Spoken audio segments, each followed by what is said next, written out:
Pemirsa, Gubernur Jakarta terpilih Pramono Anung bakal melarang aparatur sipil negara di lingkungan Pemprov DKI untuk berpoligami. Pramono menyatakan akan memecat ASN yang melanggar larangan berpoligami.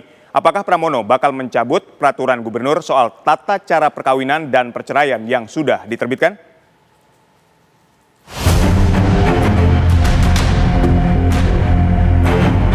Polemik aturan poligami di lingkungan pemerintah Provinsi Jakarta kembali bergulir. Gubernur terpilih Jakarta Pramono Anung menegaskan komitmennya terhadap monogami sekaligus menolak poligami di lingkungan ASN Jakarta. Pramono tak segan bakal memecat ASN yang melanggar aturan larangan poligami di era kepemimpinannya di Jakarta. Ya, saya penganut monogami dan saya sengaja dalam acara dalam suatu komunitas yang dominan kan tadi para pria. Saya sengaja menyampaikan bahwa saya penganut monogami tulen. Bagi ASN di Jakarta selama saya menjabat, pasti tidak saya izinkan. Kurang jelas. Pasti tidak saya izinkan. Ya Bang Dul juga nggak akan izinkan. Enggak jadi, Mas. Nanti ada sanksi. Ya nggak diizinkan. Kalau nggak diizinkan dilanggar kan dipecat. Dan saya akan merealisasikan dalam kehidupan sehari-hari di kantor Gubernur Jakarta. Kalau tempat lain monggo silakan aja. Ini bagi ASN. Sebelumnya, penjabat Gubernur Jakarta Teguh Setiabudi menerbitkan Pergub nomor 2 tahun 2025 yang mengatur tata cara perkawinan dan perceraian di lingkungan Pemprov DKI. Namun Teguh membantah Pergub tersebut untuk melanggengkan poligami. Itu kita lindungi, bukan justru sebaliknya yang diviralkan adalah seakan-akan kami itu mengizinkan poligami. Itu sama sekali tidak ada dalam semangat kami. Semangat kami adalah melindungi. Kemudian dengan cara itu, ada berbagai kriteria. Ada dengan persetujuan pejabat berwenang. Itu ada itu berbagai hal yang harus kita lakukan. Ada persetujuan istri. Ada juga berbagai hal yang terkait dengan persetujuan istri. Banyak hal. Apakah Pergub tata cara perkawinan dan perceraian di lingkungan Pemprov Jakarta menjadi salah satu aturan yang bakal dicabut Gubernur Jakarta terpilih Pramono Anung? Kalau saya ditanya apakah ada yang dicabut pergubnya, pasti ada. Tim TV One mengabarkan. Dan pemirsa, berikut kami hadirkan pasal yang mengatur poligami dalam Pergub nomor 2 tahun 2025.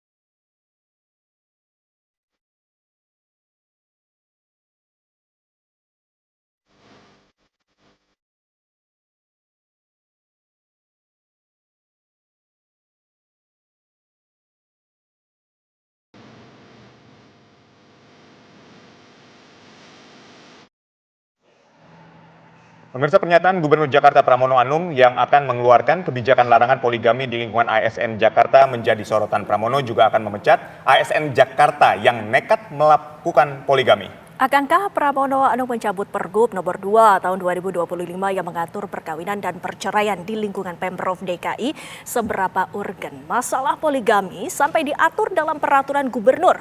Kami akan membahasnya bersama sejumlah narasumber. Sudah bersama kami Wakil Sekjen Majelis Ulama Indonesia Muhammad Ziyad dan juga Komisioner Komnas Perempuan Alimatul Kipdia. Assalamualaikum Bapak Ibu, selamat petang. Terima kasih sudah hadir di studio. Langsung saja kita ini bahas ini masalah polemik. Pak Ziyad, ini bagaimana Anda menanggapi pernyataan dari Gubernur terpilih dari Jakarta, Pramono Anung? Apa yang disampaikan oleh Mas Pram lah, yang populer kita memanggilnya, ini kan bagian dari respon yang menjadi kegelisahan masyarakat terkait dengan banyaknya praktek, mohon maaf ini misalkan praktek poligami yang menyalahi dari prinsip-prinsip dari aturan dalam Islam. Sebagaimana yang disampaikan di dalam surat surat An-Nisa yang menggambarkan bahwa ada izin sesungguhnya di dalam Islam itu ada ayat yang tegas sekali, apa itu menikahlah fankihu ma tabalakum minan nisa masna wa sulah sawaruba. Tetapi kemudian kita jangan menangkap sampai di sini. Pada ayat fa in khiftum alla ta'dilu fawahida. Jika kamu takut tidak bisa berlaku adil maka fawahida cukup satu. Kalau ini kita pahami maka sesungguhnya asas dan prinsip pernikahan dalam Islam itu adalah monogami dan inilah yang ditunjukkan oleh Nabi.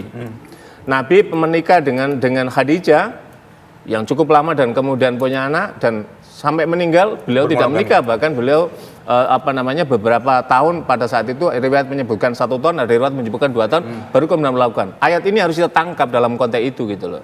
Dan terkait apa yang disampaikan oleh gubernur terpilih itu sesungguhnya di undang-undang yang sebelumnya juga sudah diatur, misalkan di dalam undang-undang pernikahan tahun 74, kemudian di dalam Inpres nomor 1 tahun 91 itu juga secara tegas sekali bahwa terkait dengan pengaturan khusus untuk para ASN atau PNS pada masa itu. Jadi sesungguhnya apa yang disampaikan oleh Mas Pram, kemudian apa yang telah dilakukan juga penjabat gubernur itu sesungguhnya adalah turunan yang sebelumnya sudah ada. Cuman kan kemudian kita kan mengapa misalkan gubernur di penghujung ini penjabat ini kemudian mengeluarkan apa sudah sangat organ. Toh di dalam undang-undang pernikahan kemudian Impres dalam kompilasi hukum Islam juga sudah diatur dalam konteks itu gitu loh.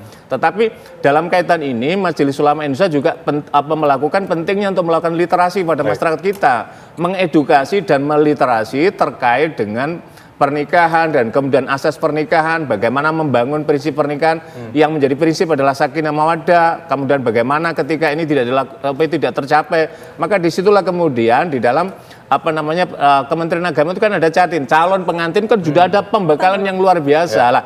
Prinsip-prinsip inilah yang seharusnya mesti difahamkan dan disosialisasi sehingga masyarakat memiliki pemahaman yang utuh tentang makna pernikahan dan makna poligami dan seterusnya itu. Nanti kita lanjutkan, saya ingin ke Prof. Alim terlebih dahulu. Prof. Alim, kalau kita lihat kan ada undang-undang tadi yang dikatakan Pak Zaid yang mengatur soal poligami. Nah ketika Mas Pram ini nantinya melarang, bahkan memecat, nah ini akan menyalahi undang-undang nggak sih atau melanggar undang-undang sendiri nggak sih yang sebetulnya mengatur poligami gitu? Jadi begini ya, seperti tadi disampaikan oleh Pak Ziad ya, asas pernikahan di Undang-Undang Perkawinan itu kan monogami. Ya. Kalau kita mengacu kepada pasal 3 ya, terkait dengan ayat 1 ya di Undang-Undang Perkawinan itu.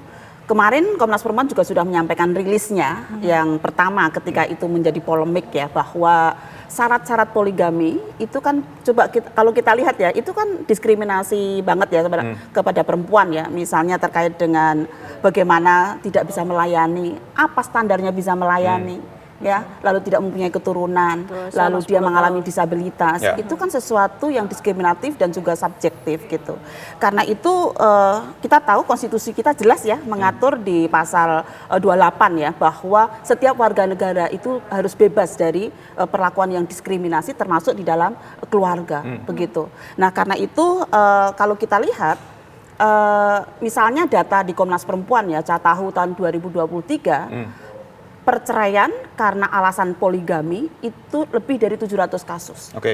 Sehingga ini memang sesuatu yang penting ya untuk kita highlight kenapa ini hak-hak keluarga itu penting dikuatkan supaya kemudian mempunyai nilai-nilai egaliter dan juga hal-hal kemanusiaannya itu terpenuhi gitu. Nah selain itu kalau kita lihat ya di dalam undang-undang pernikahan itu sendiri ya, perkawinan itu memang itu sudah 50 tahun ya Mas ya.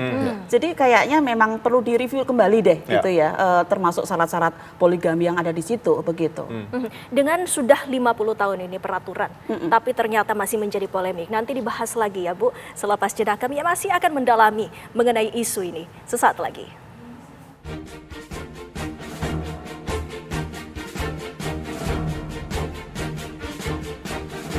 Pemirsa, kita lanjutkan dialog kami, Bu Alim. Langsung saja kami ingin mengetahui, menurut Ibu sendiri, peraturan ini seberapa pentingnya Ibu untuk diatur sampai ke Pergub Jakarta juga? Ya, persoalannya adalah kalau kita bicara masalah poligami, itu kan memang hampir tidak ada persoalan poligami itu yang sesuai dengan undang-undang ya sebenarnya ya. Yang kalau undang-undang itu kan ini ada banyak persoalan, walaupun persoalannya sangat diskriminatif dan subjektif tadi ya. Lalu setelah ada persoalan ini kemudian datanglah ke pengadilan. Pak Hakim, saya lapor, saya ingin poligami karena ada persoalan ini gitu kan. Tapi kan kemudian setelah itu ketika hakimnya menyetujui maka ya boleh. Lalu baru cari istri kan begitu. Itu hampir tidak terjadi. Kenapa? Karena banyak praktek poligami di Indonesia itu diawali dari sebuah perselingkuhan. Sementara kita tahu namanya perselingkuhan itu ya bagian daripada tindak kekerasan terhadap perempuan dalam rumah tangga, KDRT gitu, karena itu persoalan berdampak psikologis ya gitu. Sehingga ini adalah sebenarnya kekerasan terhadap perempuan, apalagi tanpa izin istri gitu ya. Nah, persoalan yang lain adalah ini ketika ini ASN ya, kita bicara ASN, kita bicara izinnya atasan. Apakah mungkin atasan para ASN ini benar-benar yakin kalau anak buahnya akan bisa berlaku adil? Bisa nggak memastikan itu? Bisa masuk neraka bareng. Ini berkaitan dengan pemberian izin tadi ya? Iya, pemberian izin gitu kan syaratnya adil. Masalahnya ini ketuanya ini atau bosnya ini atau kepalanya ini bisa nggak memastikan anak buahnya itu bisa berlaku adil? Padahal adil secara kuantitatif mungkin iya, tapi adil secara hati impossible. Nabi sendiri di dalam surat An-Nisa 128 juga dikatakan, walau harastum, walaupun saya ingin berbuat adil, tapi aku nggak bisa gitu. Itu Nabi loh.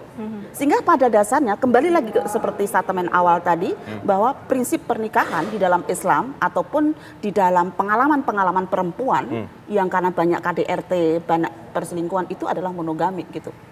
Baik, saya ingin ke Pak Ziad. Jadi Pak Ziad, perlukah peraturan Gubernur nomor 2 tahun 2025 ini dicabut? Padahal kan semangatnya sebetulnya melindungi hak-hak perempuan.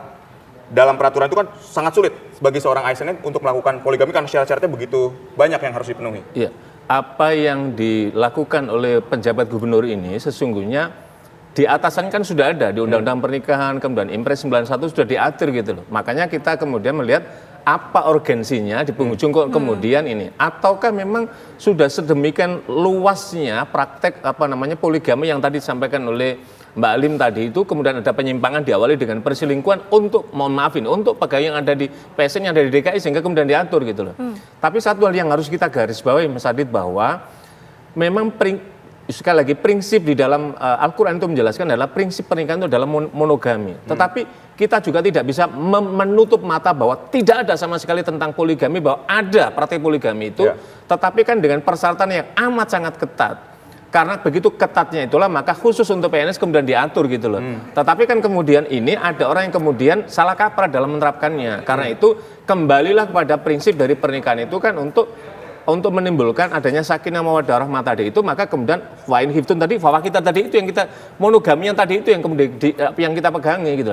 Lah, yang diatur ini adalah hanya untuk ASN. Lah, bagaimana yang di luar ASN yang kemudian melakukan praktek poligami yang kemudian menyimpang? Inilah tugas kita para ulama, tugas para ustadz melakukan literasi, melakukan edukasi bahwa praktek poligami itu tidak semudah yang dibayangkan. Kemudian orang menyatakan, wah ini sunnah Nabi. Iya, tetapi ingat sunnah Nabi melaksanakannya setelah istrinya yang pertama Khadijah adalah meninggal. Yang sekarang ini banyak yang kemudian di dalam praktek itu.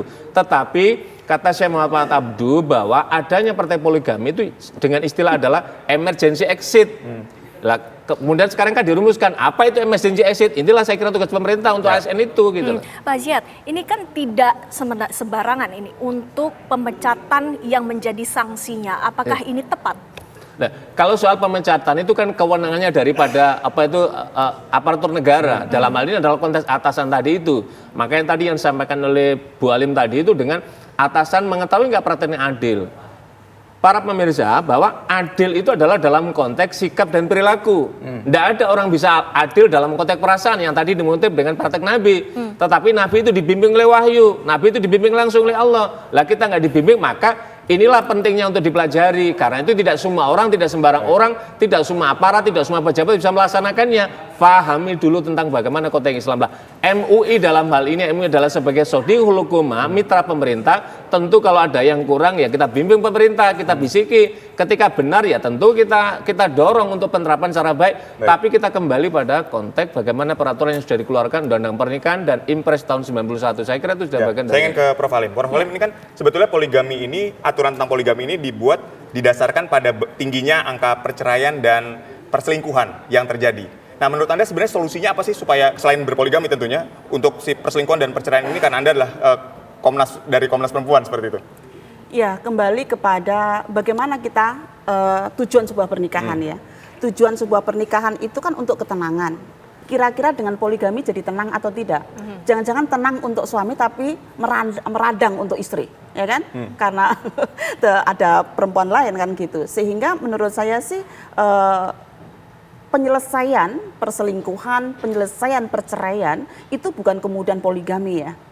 Penyelesaian perceraian kita lihat dulu, penyebab-penyebab perceraian kan banyak banget. Kalau tadi saya sampaikan memang salah satu daripada penyebab perceraian itu kalau dari data Komnas Perempuan tahun 2023 lebih dari 700 kasus itu disebabkan oleh poligami. Ya. Kemudian kalau masalah perselingkuhan ini kan juga masalah bagaimana kesetiaan. Melihat sebuah perkawinan itu sebagai sebuah misakon ghalido, perjanjian yang sakral, yang mana kedua belah pihak untuk saling setia. Jadi jangan sampai kemudian ya sudah istri itu harus setia, suami nggak perlu setia karena ada poligami, nggak bisa begitu dong, ya kan? Masa kemudian yang diminta setia hanya salah satu pihak aja karena adanya poligami gitu?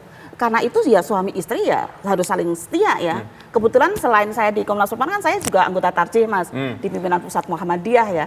Yang mana kalau di Muhammadiyah Aisyah prinsip pernikahannya itu jelas yaitu monogami. Itu sudah menjadi putusan Tarjih tahun 2015 gitu. Sehingga sih ini saya pikir penting ya untuk disosialisasikan karena bagaimanapun banyak praktek poligami itu yang menyengsarakan perempuan. Pengalaman-pengalaman perempuan yang dipoligami mereka tidak sesuai dengan tujuan pernikahan itu yaitu ketenangan jiwa itu sendiri gitu. Tidak hanya ketenangan Pak Ziyad, kami juga ingin mengetahui apakah dengan poligami ini banyak mudaratnya. Seperti misalnya ASN, kita tahu berapa gaji ASN. Apakah ini juga menimbulkan ada keinginan untuk berkorupsi, ada keinginan untuk membuat hal-hal yang tidak semestinya? Ya. Di awal saya menyampaikan bahwa poligami itu syaratnya sangat ketat. Tak terkecuali dalam hal ini adalah ASN yang dituju gitu. Maka keadilan itu kan tadi berlaku tentang sikap. Misalkan bagaimana kalau untuk istri satu saja itu ekonominya sudah marut-marit, masa kemudian hanya karena nafsu kemudian melarutkan. Ini berarti menyalahi daripada prinsip pernikahan tadi itu gitu loh. Maka yang perlu ditata di sini adalah bukan persoalan gajinya berapa orang bisa berpoligami dan seterusnya. Tidak juga orang yang pejabat besar kemudian gajinya besar bisa praktik tentang keadilan tadi itu. Yang lebih perlu dibimbing adalah bagaimana pemahaman dia, keagamaan dia terkait dengan membina keluarga yang sakinah tadi itu gitu loh. Lah, literasi dan edukasi inilah yang dalam bahasa MUI dengan istilah irsyadiyah memberikan bimbingan, guidance pada masyarakat bahwa hanya orang-orang tertentu yang punya kemampuan itu pun tidak serta-merta bisa melaksanakannya. Makanya ayat itu tegas sekali. Kalau Anda takut berbuat adil, itu saking menjelaskan bahwa keadilan itu hanya milik Allah Subhanahu wa taala dan para rasulnya. Rasul kan bimbing wahyu lah. Kita ini bukan siapa-siapa, maka kembalilah kepada tuntunan agama. Tetapi agama juga ketika ada sudah yang sangat emergensi tadi itu juga melarang. Sebagaimana ketika orang cerai, Islam nikah itu prinsipnya adalah nggak boleh bercerai, tapi ketika sudah di ujung maka kemudian jalan. Tapi itulah yang paling dibenci. Konteks poligami juga mesti harus dipahami dalam konteks semacam itu juga gitu untuk menjaga dan merawat rumah tangga. Ya, jadi poligami baik itu dalam Islam maupun dalam undang-undang peraturannya, persyaratannya sangat berat. Itu yang juga sangat harus di-highlight ya. Betul. Baik, terima kasih Pak Ziyad, terima kasih juga Prof. Alim telah berdialog bersama kami. Sehat dan sukses selalu untuk semua. Amin. Pemirsa, sebuah pondok pesantren di Kuningan, Jawa Barat menggelar konser amal dan berhasil mengumpulkan dana sekitar 1,5 miliar rupiah untuk Palestina. Informasinya akan kami hadirkan sesaat lagi.